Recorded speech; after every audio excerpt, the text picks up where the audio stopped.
মশার ব্যাপারে, মশার ব্যাপারে। মশা মশা হ্যাঁ, হ্যাঁ, এই আপনি মশার কথা বলেন না দাদা। মশার জন্য ঘরে থাকেন আর যেখানেই থাকেন না কেন, এই মশা আছে। এই যে বাগানে আসছি, হ্যাঁ, হ্যাঁ। মশার জন্য থাকা যাচ্ছে না। আচ্ছা, আচ্ছা, আচ্ছা। মশার কামড়ে যদি পালে যায় তাহলে তো বাগানে কাজ হবে না। আচ্ছা, আচ্ছা, আচ্ছা। বাগানে মানুষ কাজ করতেছে হ্যাঁ, এবং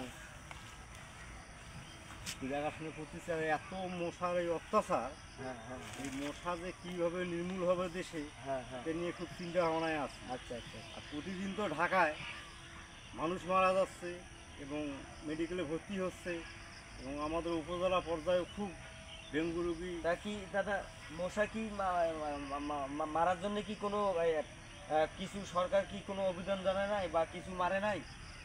সরকারিভাবে তো পৌরসভার পক্ষ থেকে এবং সিটি কর্পোরেশন বলেন, এই ক্ষেত্রে মশা মারার পদক্ষেপ নেওয়া হয়, কিন্তু এই মশা তো সঠিকভাবে মারা হয় না। আচ্ছা। ওই এসে ড্রেনে রাস্তায় একটু মশা মারিয়ে এই শেষ, আচ্ছা, আচ্ছা।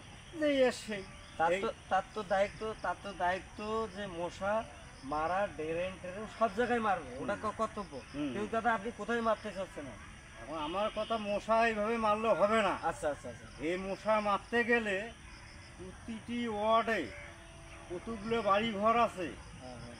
আর সেই বাড়িঘরকে চিহ্নিত করতে হবে এবং তালিকা করিয়ে এই মশা মারার ওষুধটা প্রতিটি বাড়িতে ভাগ করে দিতে হবে, যা যতটুকু ভাগে পড়ে। ও আচ্ছা। তাইলে মশাগুলো মারা সম্ভব হবে। ও আর যেরকম বলেন জঙ্গল এবং নদী নালা অনেক গাছগাছরা জমে, যেমন এইরকম পরিবেশ রাখা যাবে না। হ্যাঁ, হ্যাঁ, এগুলো হ্যাঁ। যদি পরিষ্কার আমরা প্রতিটা ঘর এবং শহর এবং রাস্তাঘাট এবং ড্রেন এগুলো যদি আমরা পরিষ্কার করি, তাহলে মশার থেকে আমরা সকলে রেহাই পাবো। আচ্ছা, এই মশা একমাত্র হওয়ার একটাই কারণ, এই ময়লার আবর্জনা, এই রাস্তাঘাটে ড্রেনের বিভিন্ন ঢাকনি নেই, বিভিন্ন আবর্জনা যেখানে সেখানে পড়ে থাকে, যে পরিষ্কার করে এক জায়গায় ফেলতে হবে।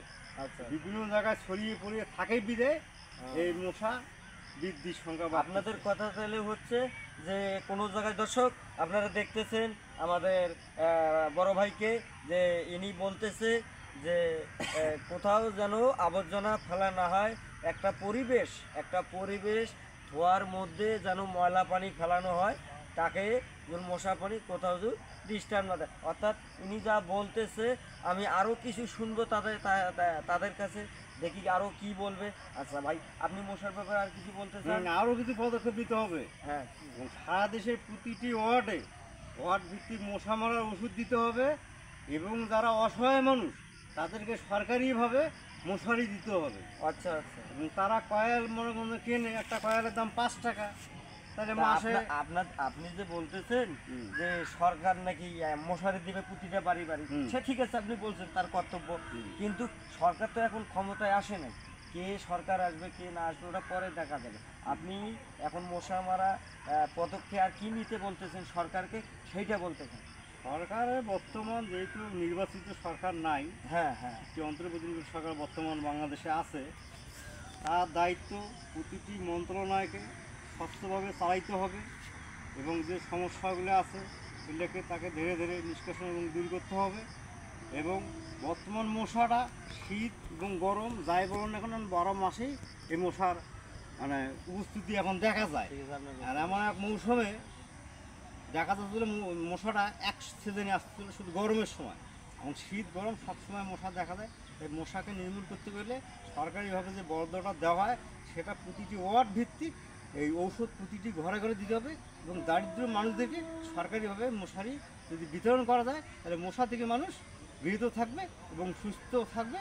এই প্রত্যাশা নিয়ে প্রতিটি উপজেলা যেন 250 শয্যা একটি স্বাস্থ্যকেন্দ্র হয়, তাহলে রংপুর যাতায়াত বলেন এবং বিভাগীয় যে স্বাস্থ্যসেবা থেকে গ্রাম এবং উপজেলার যে বঞ্চিতটা আছে, নিজ জায়গায় যদি স্বাস্থ্যসেবা পায়, তাহলে অর্থনৈতিক আমাদের প্রতিটি মানুষেরই সঞ্চয় হবে। আচ্ছা, এখন এখন বলতেছি আমি যে রংপুর ডিস্ট্রিক্ট থেকে এক বড় ভাই কথা বললো, তার কাছে আমি শুনলাম বক্তব্য যে উনি বলতো যে ময়লা পানি যে একটা দেখশুনের জায়গা হিসেবে যত আবর্জনা আছে এক জায়গায় ফেলাবেন।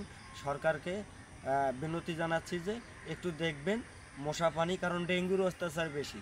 ডেঙ্গু হইলে ওষুধ বৃদ্ধি কোনো তালবাহনা পারা যায় না। কারো বাড়ি আছে আমেরিকা, কারো বাড়ি আছে জাপান, এখন মেডিকেলের অভাবে কেউ মারা যায়। তা দয়া করে একটু বলতেছি, একটু আমার দাদা বলল যে ডাক্তার ইউনুসকে বলবে বা সহযোগিতা করার জন্য চেষ্টা করে, মশা মারা ওষুধ বিতরণ করে। এই বলে আমার বক্তব্য রংপুর জেলা থেকে শেষ করলাম।